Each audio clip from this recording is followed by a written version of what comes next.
사울 왕이 이제 40세라 다스린 지 2년이 되었고 2절에 보면요. 이스라엘 사람 3,000명을 택합니다. 그리고 그 중에 2,000은 자기와 함께하고 그리고 1,000명은 요나단이 처음 등장하나요?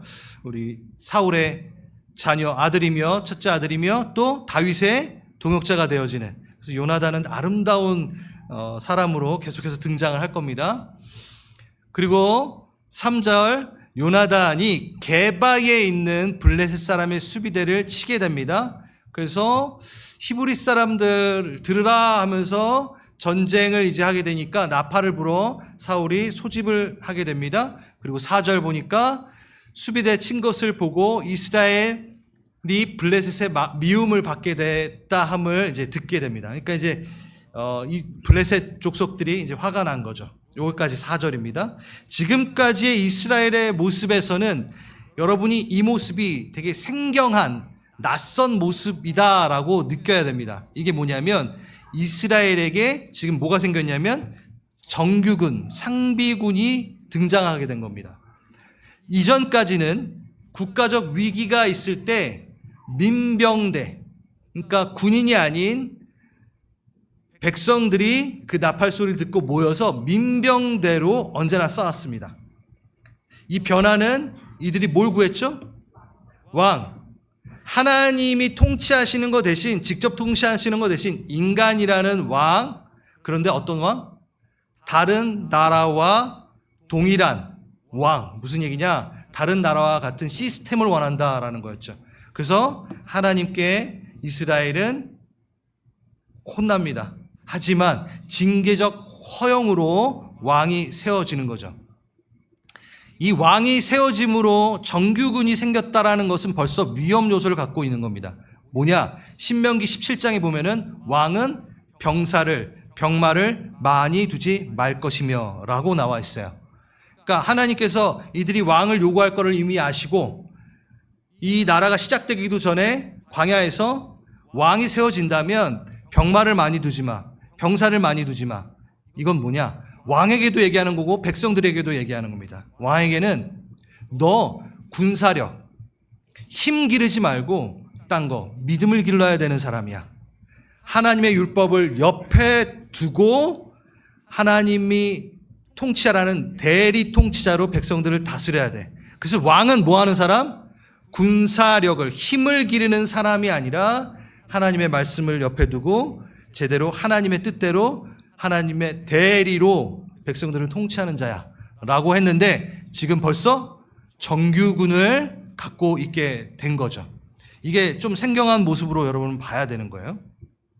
그리고 여기 자기와 함께 라고 해야 되는데 이게 뭐냐면 자기를 위하여 군사를 얻다 라고 지금 표현이 된 겁니다. 근데 4절에 보니까 이제 미움을 받게 됐다라 그러는데 요거를 좀 말씀을 드려야지 나중에 14장 할 때도 좀 이해가 더 잘 될 것 같아요. 우리 13장에 보면은, 여기 미움을 받게 됐다라고 얘기하는 거는요, 악취를 풍기게 됐다라는 말로 해석이 됩니다. 악취를 풍기게 되다. 이게 뭐냐면, 블레셋 수비대를 친 것이 이 블레셋에게 있어서는 엄청난 자극이 됐는데, 별것도 아닌 것들이 악취를 풍기네 하는 이런 비웃음 섞인, 그러니까 경멸 섞인 어떠한 표현인 거죠. 왜 이렇게 경멸 섞인 표현을 할 수밖에 없었는가라는 것을 보려면 블레셋과 이스라엘의 상황을 좀 보시면 이해가 될 겁니다. 특히 오늘 9절인데 19절에서 22절 마지막 9절인데 한번 먼저 보겠습니다. 19절 이스라엘 온 땅에는 뭐가 없어요? 철공이 없어요. 철기가 없었다. 칼이나 창을 만드는 것에 대해서 블레셋이 얘네들이 철기 문화를 가지면 안 되니까 철기를 갖고 있으면 안 되니까 우리가 관할해야 돼. 관리해야 돼. 해서 안에 두고 한마디로 말해서 예속되어 군사적으로나 경제적으로나 자신 안에 속해서 살 수 있도록 만들어놨어요. 20절 온 이스라엘이 농기구를 이렇게 무뎌지잖아요. 그럼 그것을 날카롭게 하려면 어디로 가야 돼요? 블레셋으로 가서 그것을 갈았어야 돼요. 그러한 기술조차도 허용하지 않게 블레셋이 이스라엘을 관리하고 있는 상태였던 거예요. 한마디로 꼭 속국처럼, 속국은 아니나. 그래서 싸우는 날에, 22절 싸우는 날에 함께 같이 읽겠습니다. 시작.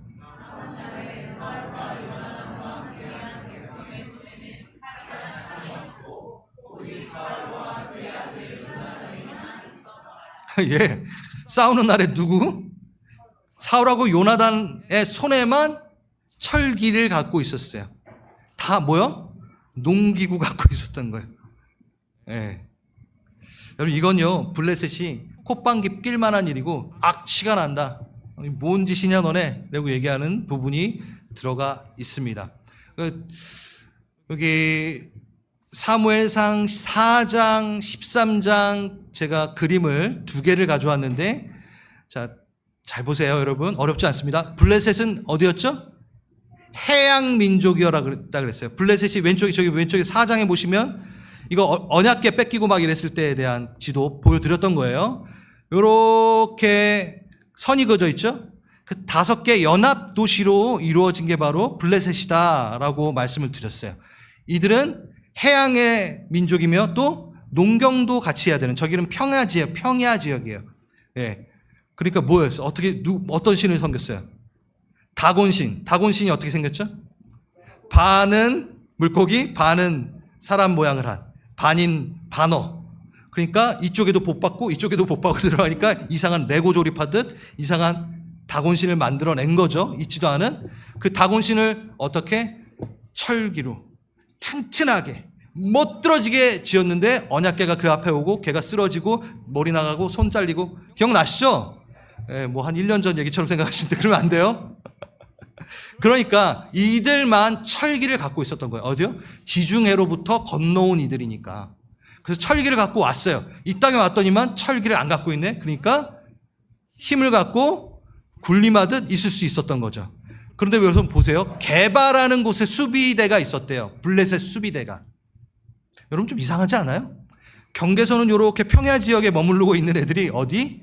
이스라엘 아주 깊숙이까지 그들의 수비대가 들어와 있었다라는 겁니다. 안 놀라시네? 우리나라 같은 경우에는 지금도 이제 분단 국가로서 휴전선이 딱 되면 못 들어오잖아요. 근데 그게 아니었던 거예요. 그때는 어떤 휴전선이 이런 게 없고 수비대가 들어와 있는. 그러니까 거기를 누가 쳤다? 사울과 요나단이 쳐버린 거예요. 그러니까 얘네들이 지금 장난치나? 이렇게 된 거예요. 요 상황. 그리고 14장에 가서 제가 더 요 내용으로 좀 지형을 갖고 이야기를 해야 되기 때문에 오늘 좀 먼저 얘기를 했습니다. 자, 넘어가겠습니다. 우선 5절. 그러니까 어때요? 블레셋이 병거 3만을 일으키고 마병 6천을 일으키며 믹마스라는 곳에 진을 칩니다. 아까 13장에 보면은 게바를 쳤으니까 저 믹마스라고 돼 있죠? 위에 저기다 진을 치게 됩니다. 그리고 6절 어떻게 돼요? 그걸 듣자마자 참 건들지나 말지. 이스라엘 사람들이 그 위급함을 보고 절박하여 다 숨어요. 굴로, 수풀로, 바위 틈으로 은밀한 곳에 웅덩이에 숨게 됩니다. 7절 그리고 요단을 건너. 자, 다시 요단강이 어디 있어요? 사해 위에 있는 강이 요단강입니다. 저길 건너서 도망가요. 딴 나라로 도망갈 정도로. 그를 따르는 사울을 따르는 이들이 다 떨더라. 여러분 이 13장에 극적으로 만들어낸 또 장면입니다. 아주 비참한 지점 중에 하나죠. 자, 이게 뭐냐? 우리가 정말 필요했던 인간 왕이 있으면 우리 문제는 해결될 거야 라고 했던 이스라엘 백성들이 인간 왕이 버젓이 있으나 어때요? 더 초라해지는 걸 보여주기 시작합니다. 더 비참해진 상황을 성경은 직시하라고 얘기합니다. 여전히 문제는 남았어? 아니, 그보다 더 큰 문제가 생겨버리네. 하나님의 통치가 아닌 인간 왕 안에 속했다고 하면 너네가 잘 살 것 같았어? 아니었어. 를 성경은 고발하고 있는 거죠. 우리의 많은 문제들은 시스템이 잘못된 것이 아니었습니다. 여러분의 삶 가운데 어떤 문제는 시스템 문제가 아니었어요. 환경적인 문제가 아니었어요. 무슨 문제다? 신앙의 문제다라는 겁니다. 예배의 문제다라는 거죠. 하나님이 통치하지 않는 삶을 사니 문제가 있다라는 거를 이야기합니다. 너네가 아무리 다른 거 바꿔봐, 아무리 다른 거 열심히 해봐, 하나님의 사랑, 그 인자하심이 생명보다 나음이 없으면, 하나님의 사랑이 내 모든 삶에 가치 있다라 하며 하나님께 나아감이 없으면 다른 것은 무너질 수밖에 없어 라는 것을 이야기하는 거죠. 오늘 묵상할 포인트, 여러분 기도할 포인트가 여러 가지 있습니다. 그 다음 이제 두 번째, 그래요. 이 13장의 진짜 이야기, 사울 왕이 제사장적을 침범하는 영적 실패에 대한 이야기를 나누도록 하겠습니다. 8절 같이 읽어봅시다. 8절 시작.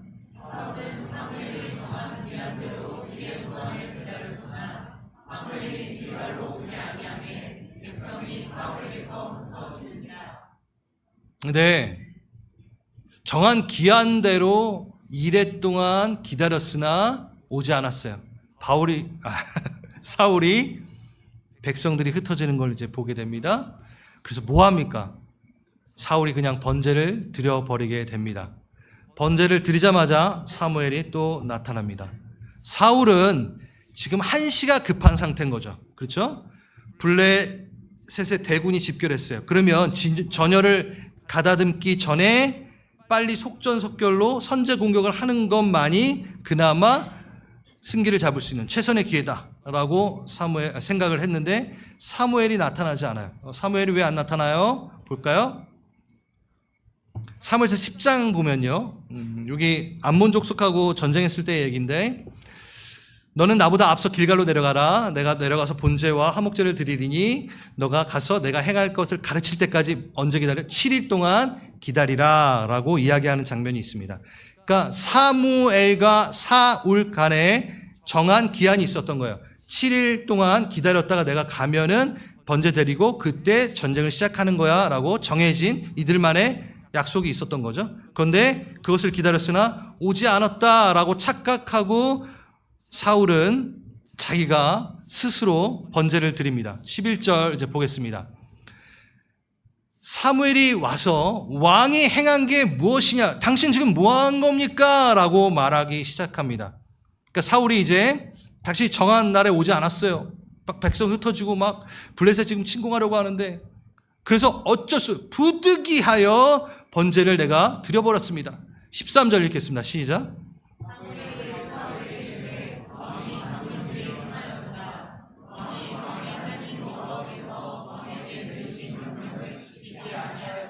네, 이거는 망령되이 해갔다라는 것은 도덕적으로 영적으로 파산한 사람을 표현할 때 쓰는 구약적 용어입니다. 이것은 명백한 죄였습니다. 자, 하나님은 왕의 직무를 가진 자가 제의적인 직무, 제사장 역할을 하지 못하도록 하셨어요. 허용하지 않으셨어요. 왜 그랬을까? 왜 그랬을까? 자, 다른 나라와 같은 왕을 달라 했을 때 다른 나라와 같은 그 시스템 가운데 인간왕을 원했었어요. 근데 그 다른 나라의 왕의 시스템은 뭐였냐면 왕직과 제사장직을 함께 겸하여 두 개를 다 하는 게 바로 다른 나라 왕이 군림하는 체제였던 거죠. 그러니까 제의적인 것에서나 또 군사적인 것에서나 정치적인 것에서나 완전한 절대 군주로 있는 게 바로 다른 나라 왕의 시스템이었던 거죠. 하나님이 허락은 합니다. 인간 왕위를 허락은 합니다. 하지만 그들이 달라는 그 시스템 가운데서도 안전장치는 마련해 놓으신 거예요. 이것만은 절대 안 돼. 그게 뭐였어요? 제사장직과 왕직에 대한 구분입니다. 왕은 제사장직을 못해. 제의적인 것에 대해서는 통치를 못해. 거기 리더는 아니야 라고 분리시켜 놓은 거죠. 이건 하나님의 방법이고 하나님이 그나마 이 사건 가운데서 우리를 사랑하셔서 이스라엘 백성들을 사랑하셔서 완전히 망하지 않도록 마련해 놓으신 거죠. 왕권과 신권을 분리해 놓는. 이게 그러면 뭐가 되나요? 이스라엘의 정체성이 되는 겁니다. 여전히 누가 계시다? 하나님이 계시다라는 것을 보여주는 거죠. 이 장면이. 왕이 제사를 못 드리게 만드는 것 자체가 하나님이 통치하신다는 걸 보여주는 거죠. 그러면 이걸 어겼다라는 건 뭔가요? 이게 뭐 죄가 되나? 아니에요. 엄청난 죄인 거죠. 사울이 하나님의 역할까지 다 내가 절대 군주가 되겠다라고 침범한 일이 돼버린 겁니다. 이 사건을 시작하여 사울은 망가지기 시작하고 계속해서 번제를 지가 드리게 됩니다. 교만함, 그 안에 이가 죽어가게 되는 큰 이슈가 되는 거죠. 부득이하게, 그러니까 다 알았어요. 부득이하게 드렸습니다. 그러니까 자기가 안 드려야 되는 거를 다 알았어요. 근데 그는 이걸 선택을 하게 됩니다. 근데 예언적인 예외가 있죠. 뭐죠? 누구시죠? 예수 그리스도만이 이 왕직이요, 제사장직이요, 선지자직을 하시는 분으로 유일하게 있어야 되는데 지금 사울은 그것을 침탈하는 거죠. 메시아적 그 자리를 이는 침탈, 메시아적 권위를 찬탈하는 그 모양을 지금 갖고 있는 게 사울의 모양입니다. 그래서 열왕기서나 역대기서 보면은 여러분 우시아 왕도 뭐예요? 제사를 자기가 제사장직을 범하여서 뭐예요? 문둥병 걸리고 막 이런 일들이 계속 있는 거죠. 자, 11절을 다시 한번 보겠습니다. 11절. 13절을 가버리면 안 되죠. 11절을 보니까 어떻게 됐죠? 변명을 하기 시작합니다. 백성이 어떻게 해요? 내게서 흩어지고 당신이 정한 날에 오지 않아서 블레셋 사람들은 믹막스에 모였다. 그것을 내가 봤다라고 얘기합니다. 여러분, 만약 여러분이 사울이라면 어떠셨을 것 같아요? 솔직히 우리가 사울을 비난하기는 좀 어려울 것 같아요. 저라도 이 상황이면 어떻게 해서든 이 일들을 헤쳐나가야 되기 때문에 이런 선택을 하지 않았을까라는 위험 섞인 생각을 하게 될 수밖에 없는 게 인간이죠. 예. 그리고 여러분 되게 논리정연해요. 합리적이에요. 맞잖아요. 블레셋 병거가 지금 3만이 오고 있고 마병이 막 6천을 끌고 오고 있어요. 바로 코앞에 있어요. 그 압도적인 군사력, 이것을 보고 자기네 군사들은 또 흩어져요. 막 요단강으로 가서 숨어요. 그러니 뭐 한 거예요? 상황 파악을 잘한 겁니다.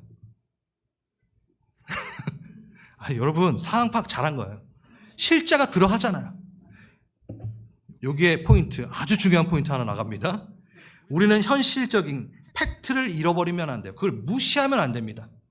막 3만 명 모였는데 막 10,000명밖에 안 모였어. 아니야, 1,000명밖에 없어. 긍정적인 사고 막 이러고 있으면 안 돼요. 사울처럼 정확하게 판단해야 됩니다. 판단해야죠. 그런데 뭐가 문제죠? 맞아요. 영성 없이 현실성만 본 거예요. 중요한 거예요. 하나님을 배제하고 사실만 본 겁니다. 사실을 보되 하나님과 함께 봐야 됩니다. 정말 중요한 겁니다. 개인과 가정, 공동체 분명히 문제가 있을 수 있습니다. 근데 그 문제를 막 덮어? 안 돼요. 혈신성 있게 이게 있으면 피해가 올 것에 대해서 정확하게 알고 진단을 해야 돼요. 눈 감아버리면 안 돼요. 그런데 그 진단을 통해서 어떻게 해요?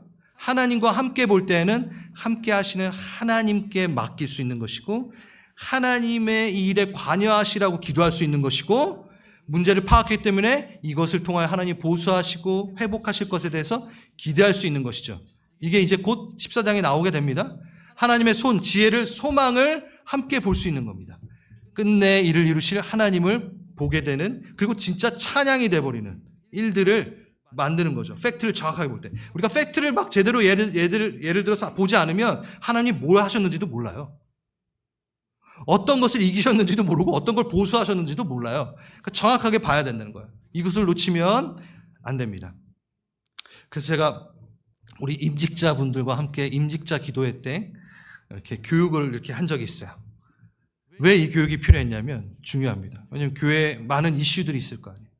저희가 기도하겠다고 했던 이슈들 중에 감사의 이슈들도 너무 많으나 시간상 그 감사는 알아서 하시고 우리가 모이면 교회에 정말 기도가 필요한 가정, 질병, 문제 이걸 쫙 제가 모아가지고 임직자 분들끼리만 나눠서 기도를 해요. 솔직히 그걸 딱 적고 모으고 제가 수집하는 동안에는 저도 팩트를 놓치면 안 되기 때문에 기도해야 되기 때문에 그 팩트를 놓치지 않기 때문에 그걸 적으나 막 쫄아들어요. 문제에 막 함몰되기 시작해요. 저도. 아이고 주님 이 문제 어떡하? 아이고 너무 힘들 텐데 막 눈물이 나고 힘들어요. 기도하면 막 눈물 나고 그래요. 저도 막 답이 없으니까 막 힘들어요. 거기서 끝나면 안 되는 거예요. 하나님과 같이 봐야 돼요. 그래서 제가 이걸 나눌 때 그렇게 합니다. 팩트를 보되 하나님과 함께 봅시다. 현실성을 갖되 이걸 현실성을 놓치면 안 되나 그 안에 하나님을 배제하지 맙시다 라고 기도하기 시작했던 게 저번 임직자 기도회였습니다. 여러분도 그렇게 하셔야 돼요. 그냥 피하실 수는 없습니다. 정확하게 판단하십시오. 하지만 스스로 판단하지 마시고 그것을 보시고 하나님과 함께 같이 소망을 품으시기 바랍니다. 아멘. 자, 저는 이 부분에서 창세기 3장이 기억이 났습니다. 그냥 바로 연결이 착 되더라고요. 에덴에서의 아담과 하하가 바로 생각이 났습니다. 여러분 생각 탁 나지 않나요? 에덴 동산에서 선악을 알게 하는 나무를 보고 뭐랬죠? 팩트였어요. 먹음직스럽고 지혜롭게 탐하고 지혜롭게 할 것만 같고 보암직스럽고. 여러분 선악과를 주님 만드실 때 생명나무와 선악과를 동시에 이렇게 두셨는데 선악과는 막 검은색에서 막 썩어가지고 막 이렇게 만들어졌을까요? 아니에요. 그닥 차이가 없는 동일한 모습이었을 거예요. 여러분 그렇게 생각하지 마세요. 그러니까 팩트로 봤을 때는 뭐 별방 아니 다시 보니까 뭐 더 맛있어. 이게 팩트였어요. 그들에게는. 근데 뭐였어요? 하나님과 같이 보지 못했어요. 하나님 말씀으로 그걸 보지 못했어요. 먹으면 죽는다라는 걸 하나님과 같이 보지 못했을 뿐인 거예요. 이게 요 모습이 그렇잖아요. 그리고 바로 이어져요. 제가 왜 이 창세기 3장이 생각나냐면 사울이 똑같아요. 아담하고 하와하고. 그걸 먹고 범합니다. 그러자마자 뭐 하죠? 아담이? 하나님이 나타나셔서 아담아 어디 있느냐 안타까운 마음으로. 근데 지가 숨어. 숨기는 뭐 어디 숨어? 하나님 앞에서 어떻게 숨을 수 있어? 동산 나무 뒤에 숨었더라. 그리고 아담아 너가 어디 있느냐? 너의 영혼은 어디 간 거냐? 아담이 나와서 말합니다.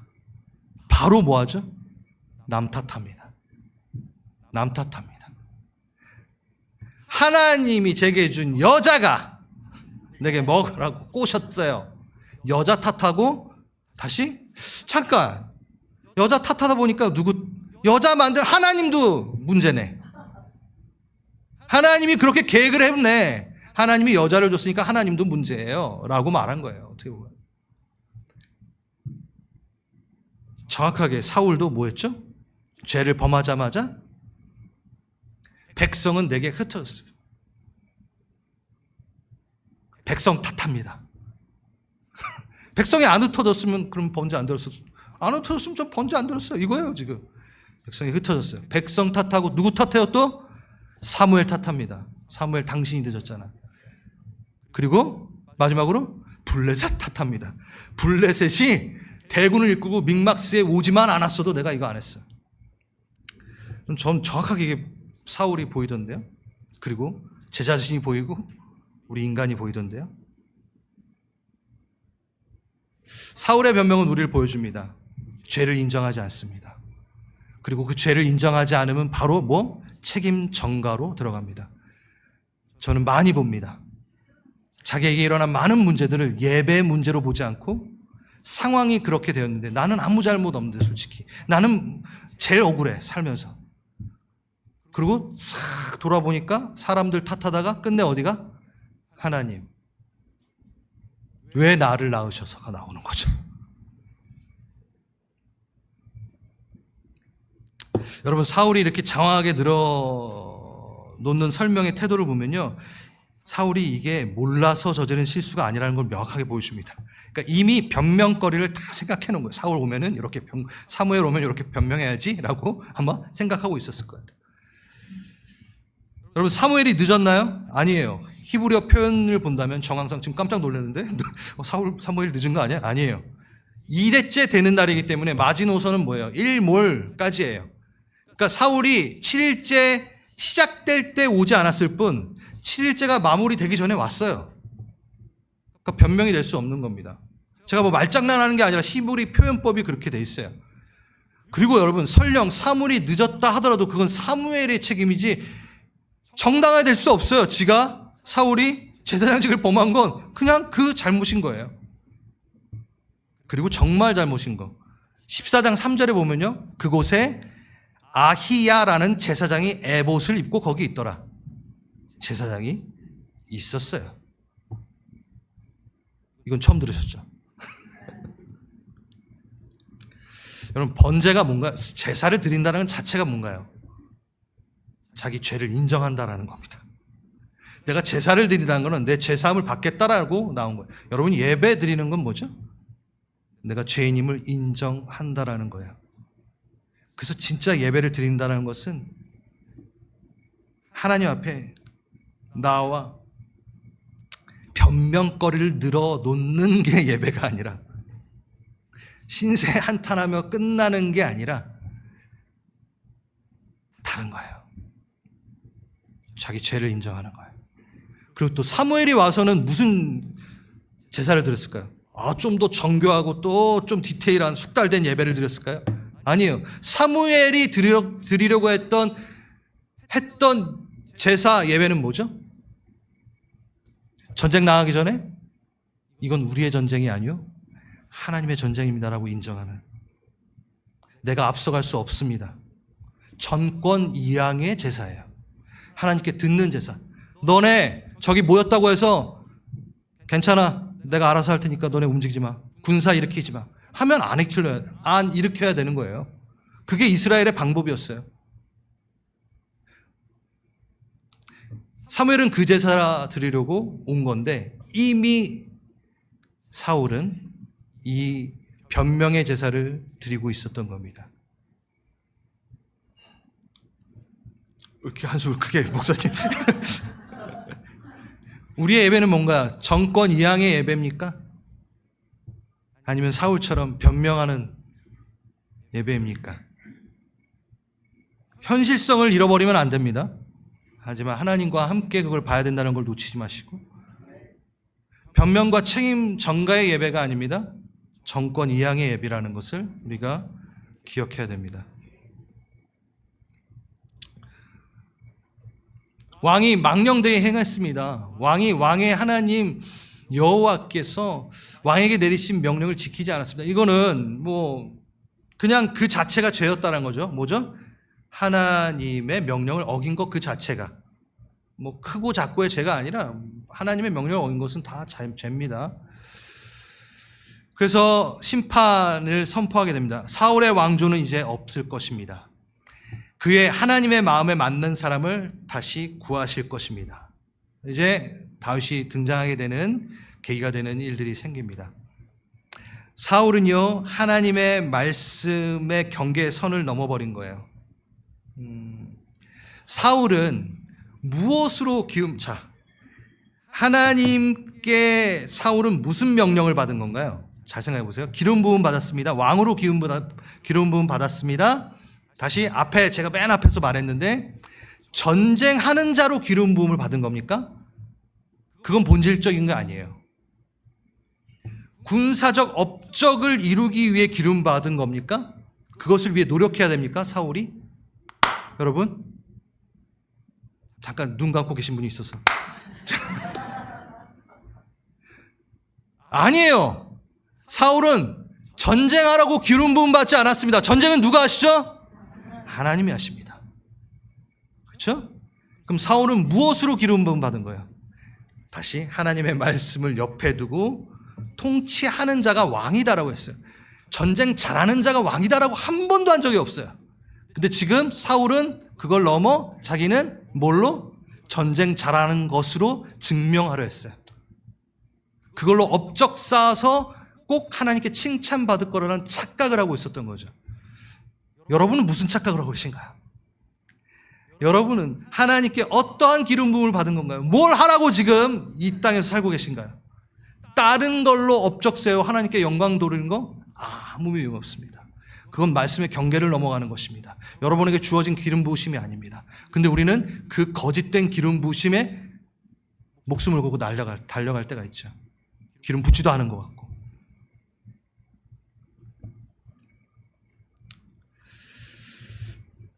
하나님은요, 사울에게 부으신 기름 부음은 대리 통치자로서의 기름 부음이었고, 힘과 군사를 기르는 것이 아닌 말씀의 순종함으로 믿음을 기르는 것에 기름 부으셨습니다.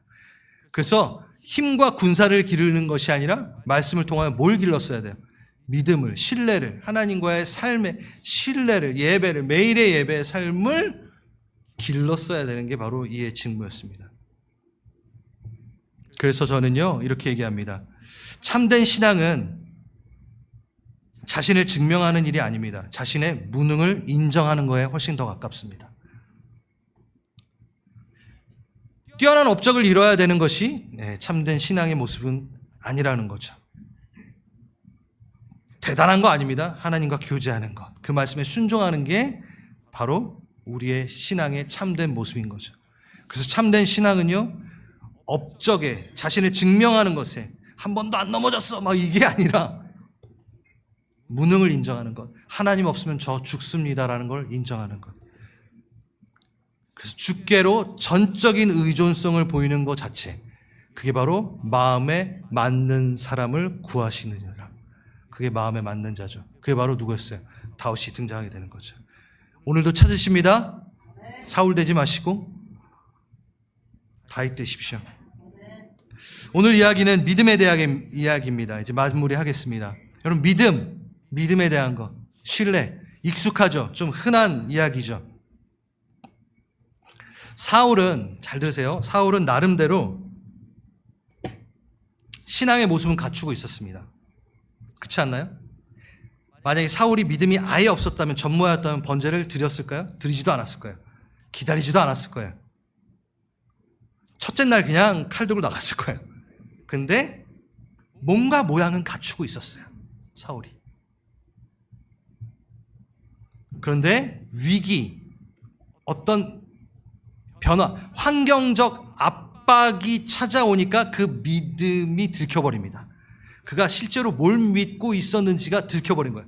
믿음의 모양은 있어 보였었고 믿음이 있는 것 같았어 보였으나 환경적 압박이 확 오니까, 여러분한테 적용하세요. 환경적 압박이 확 오니까 자신이 진짜 믿었던 게 뭔지 바로 드러나고 파악이 되는 거예요. 사울의 믿음의 대상은 뭐였어요? 군사력이었어요. 오히려 그를 두렵게 하지 않은 것은 뭐였어요? 군사력이었다니까요. 백성이었던 거예요. 사람이었던 거예요. 실제로 믿음의 대상은 그에게는 하나님이 아니라 손에 보이는 거, 손에 잡히는 거, 눈에 보이는 거, 이것으로 살 수 있어 라고 하는 믿음의 대상인 거죠. 나는, 내 라이프는 이걸로 가능해. 그것을 신앙의 대상 삼으니까 어떻게 해요? 신앙의 대상이 사라지니까 무너지는 거죠. 바로 무너집니다. 여러분, 믿음이 뭔가요? 믿음. 하나님을 믿는 것은 뭔가요? 하나님의 존재, 살아계심을, 계시는 것을 믿는 건가요? 그건 너무 저 차원, 뭐라 그래야 되죠? 이게 낮은, 여러분, 제가 이거 야고보서에 보면 뭐였어요? 귀신도 하나님의 존재를 보고 믿고 떠느니라. 야고보서 2장 19절 써내네요. 너가 하나님 한 분이신 줄 믿느냐? 잘하였도다. 귀신들도 믿고 떠느니라. 좀 비아냥거리면서 야고보서가 이렇게 써진 거예요. 야, 하나님이 한 분이시고 하나님이 존재하는 거 너 믿어? 야, 그건 귀신도 믿어. 그건 너무 당연한 거야. 성경에 말하는 그 믿음은 그걸 말하는 게 아니라 하나님을 신뢰하는 걸 말하는 거잖아 라고 얘기하는 거죠. 무엇을 믿는 것인가? 예수를 믿는 것인가? 존재론적인 거? 그거는 그냥 지적인 동의를 말하는 게 아니야. 정말 예수를 믿는다라는 건 뭐죠? 그의 신실한 성품, 그의 계획, 그의 인격, 그의 성품, 그가 끝까지 나를 사랑하실 거라는 그의 사랑을 믿는 거죠. 그러니까 그것이 흔들림이 없는 것이 바로 믿음인 것이고, 진짜 믿음이 되는 것이고, 우리의 믿음의 대상은 그래서 눈에 보이는 것이 아니라 우리 믿음의 대상은 예수님이 우리에게 줄 손에 있지 않고 그 얼굴에 있는 거죠. 그 관계에 있는 거죠. 예수님이 우리의 믿음의 대상인 거죠. 근데 예수님이 들고 있는 손에 있는 게 내게 안 주어지니까 어떻게 해요? 믿음이 다 사라져버려요? 이걸 믿고 있던 거예요. 예수님 안 믿고 예수님 내 믿음의 대상이 아니고 이게 믿음의 대상이었던 거예요. 하나님이 줄 군사력, 하나님이 줄 재력, 명예. 그러니까 이게 딱 없어지니까 내가 진짜 믿고 있었던 게 예수님이 아니고 이거였네 라고 되는 거죠. 그래서 여러분, 내가 진짜 뭘 믿고 있는가는 언제 판결을 난다? 요게 없어질 때. 요게 없어져 봤을 때 내가 진짜 뭘 믿고 있는지 확인하게 돼요. 좀 무섭지만. 근데 여러분 착각하고 있어요. 요거 때문에. 그 욥이 갖고 있었던 울타리. 요거 보고 아, 난 믿음이 되게 좋아라고 착각할 수 있다는 거죠. 우리가 믿습니다라고 했던 그것이, 그 바람이 정반대로 흘러갔을 때 나는 진짜 뭘 믿습니다. 예수 그리스도 당신 인격을 전 믿습니다가 판결음 나게 됩니다. 우리는 인격에 헌신한 거지 보상에 헌신한 게 아닙니다. 사울은, 하나님은 자신의 풍요, 사울 자신에게 풍요의 이름, 업적의 이름을 지키기 위한 도구였을 뿐처럼, 도구였던 것처럼 취급을 하게 된 것이고, 그는 진짜 이제 믿음의 대상을 제대로 찾았어야 되는 상태인 거죠. 근데 돌이키지 않습니다. 회개하지 않습니다. 정말 놀라운 것은 사울에게 너의 왕조가 끝날 거야 라고 말했던 이 시점으로부터 시작해서 사울의 왕조는 20년, 30년을 더 갑니다. 회개의 기회가 있었던 겁니다. 사울은 40년간 이건 초반의 일이에요. 40년간 통치하며 한 번도 하느님 앞에 나오지 않습니다. 회개할 기회가 충분히 있었다는 거죠. 믿음의 대상을 바꿀 기회가 분명히 있었다는 거죠. 여러분, 기회가 있다라는 겁니다. 여러분, 혹시 손에 쥔 이 보상에 대해 그걸 갖고 믿음이라고 착각하고 계셨다면 다시 돌리십시오. 이거 없어져도 다시 채우실 하나님. 그러니까 채우실 것 같으니까 믿는 게 아니라 정말 하나님의 인격을 날 끝없이 사랑하시는, 끊임없이 완성하시는 그 하나님을 제가 믿습니다. 예수의 인격을 믿습니다. 성품을 믿습니다. 주의 인자하심이 나의 라이프, 생명보다 나음으로, 내가 생명에 갖고 있는 모든 가치보다 아버지의 사랑이, 아버지의 말씀이 나에게 가장 가치롭습니다.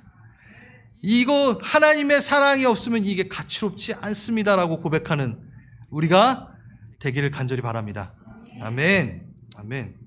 우리 찬양합시다. 기도합시다.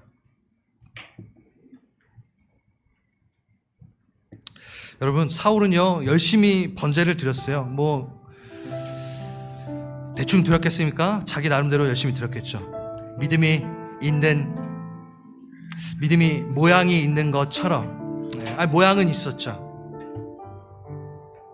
근데 하나님을 이용하기 위한 예배였던 거죠. 그것을 불법의 예배라고 이야기합니다. 그리고 제가 좀 자주 말했는데 사울은 예배를 좋아했어요. 어머나? 맞나요? 맞아요. 자기를 위해 드리는 예배를 되게 좋아했어요. 그래서 예배 중독자였어요. 예배자가 아니라 예배 중독자였어요.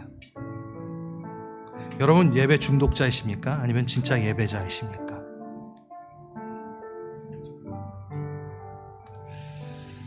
여러분, 현실을 피하라는 게 아닙니다. 오늘 간증 드렸지만 정확하게 이 간증 안에는 현실을 파악하고 있었습니다. 그런데 그걸 넘어 예수와 함께 보기로 작정한 자들의 간증을 우린 들었습니다.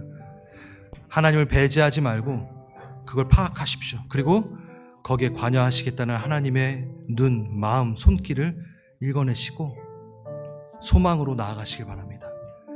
여러분의 예배는 변명과 책임 전가의 예배입니까? 아니면 죄를 인정하는 전권 이양의 예배입니까? 점검하십시오. 내가 바라는 신앙, 내가 바라야 되고 하나님이 바라시는 신앙은 증명하는 신앙이 아닙니다. 오히려 주께 향한 전적인 의존의 예배, 무등 인정에 가까운 예배, 말씀 옆에 둔 자로서 대리통치자로 내겐 결정권이 없습니다. 그 무능의 인정의 예배 다시 한번 주님께 드립니다. 이 네 가지, 세 가지 기도하며 나아갑니다. 기도하겠습니다.